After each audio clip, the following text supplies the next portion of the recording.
అక్రమ నిర్మాణాలపై హైడ్రా కొరడా జులిపిస్తోంది. భూములను కబ్జా చేసిన అక్రమార్కులపై ఉక్కుపాదం మోపుతుంది. ఆక్రమించిన భూముల్లోని కట్టడాలను నిర్దాక్షిణ్యంగా కూల్చివేస్తోంది హైడ్రా. గత కొద్ది రోజులుగా జరిపిన కూల్చివేతలపై ప్రభుత్వానికి నివేదిక అందజేసింది. హైడ్రా గ్రేటర్ హైదరాబాద్లో ఇప్పటి వరకు కూల్చిన నిర్మాణాలెన్ని?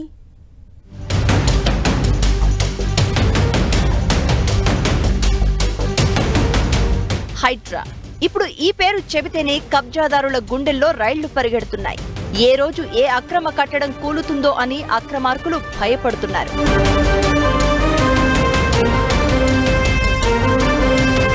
చెరువులు, కుంటలు, నాలాలు, పార్క్ స్థలాలు, ప్రభుత్వ ఆస్తులను పరిరక్షించడానికి Hyderabad disaster response and asset protection ఏజెన్సీని రేవంత్ ప్రభుత్వం ఏర్పాటు చేసింది. హైదరాబాద్ నగరంలోని కుంటలు, చెరువులను ఆక్రమించి అక్రమంగా నిర్మించిన కట్టడాలను హైడ్రా కమిషనర్ రంగనాథ్ ఆధ్వర్యంలో నేలమట్టం చేస్తున్నారు అధికారులు. జూన్ 27 నుంచి ఆగస్టు 24 వరకు కూల్చివేతలకు సంబంధించిన నివేదికను హైడ్రా కమిషనర్ రంగనాథ్ ప్రభుత్వానికి సమర్పించారు.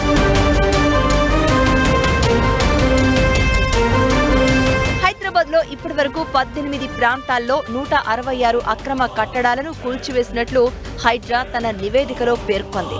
43 ఎకరాల 94 గుంటల ఆక్రమిత ప్రభుత్వ భూమిని స్వాధీనం చేసుకున్నట్లు తెలిపింది.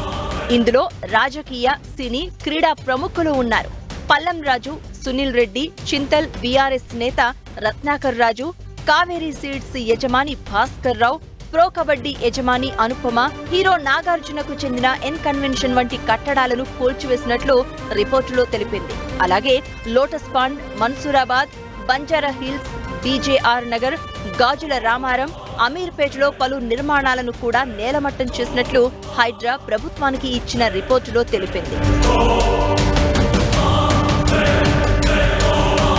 అక్రమ నిర్మాణాల కూల్చివేతలపై ముఖ్యమంత్రి రేవంత్ రెడ్డి క్లారిటీ ఇచ్చారు. ఇందులో ఎలాంటి రాజకీయ కోణం లేదు అన్నారు. భవిష్యత్తు తరాలకు హైదరాబాద్ నగరాన్ని ప్రకృతి విపత్తుల నుంచి కాపాడడానికే అక్రమ నిర్మాణాల కూల్చివేత చేపట్టినట్లు సీఎం స్పష్టం చేశారు. శ్రీకృష్ణుడి భగవద్గీత బోధానుసారం చెరువులు కాపాడుతున్నామన్నారు. ఈ చెరువులను చెరబట్టిన వాళ్ళ నుంచి విముక్తి కలిగించాలన్న ఏకైక లక్ష్యంతోనే ఈరోజు చెరువులను ఆక్రమించుకున్న వాళ్ళను ఎవరిని వదలకుండా ఉక్కు పాదంతో అణిచివేయాలన్న ఆలోచన, అందులో నిర్మాణాలను ఏ ఒత్తిడి వచ్చినా వెనక్కి తక్కకుండా తొలగించాలన్న ఆలోచనతోనే ఈరోజు ఈ చెరువులలో ఉన్న అక్రమ కట్టడాలను కూలగొడుతున్నాము. అక్రమ కట్టడాల కూల్చివేతను స్వాగతించారు సిపిఐ నారాయణ. నాగార్జునకు చెందిన ఎన్ కన్వెన్షన్ కూల్చివేయడాన్ని సమర్థించారు. గతంలో బీఆర్ఎస్ ప్రభుత్వం చేయలేని పనిని ఇప్పుడు రేవంత్ సర్కార్ చేస్తోందని ప్రశంసించారు. టీఆర్ఎస్ గవర్నమెంట్ రాకముందుగా ఈ ఆంధ్ర వాళ్ళని మొత్తం లాగు చేస్తాము, ఆకుపై చేసుకుంటాం, ఎన్ కన్వెన్షన్ చేస్తామని చెప్పారు.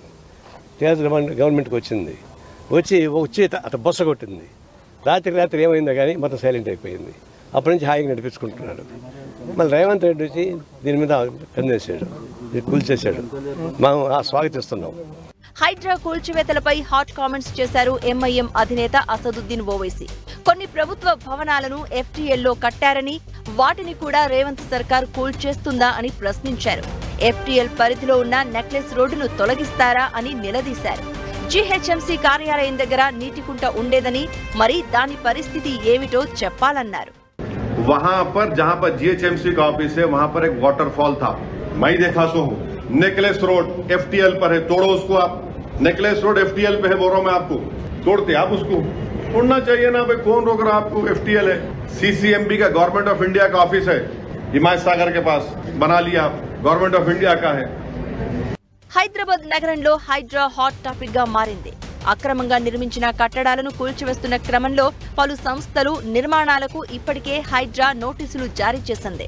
దీంతో వారంతా ప్రస్తుతం హైకోర్టును ఆశ్రయించారు.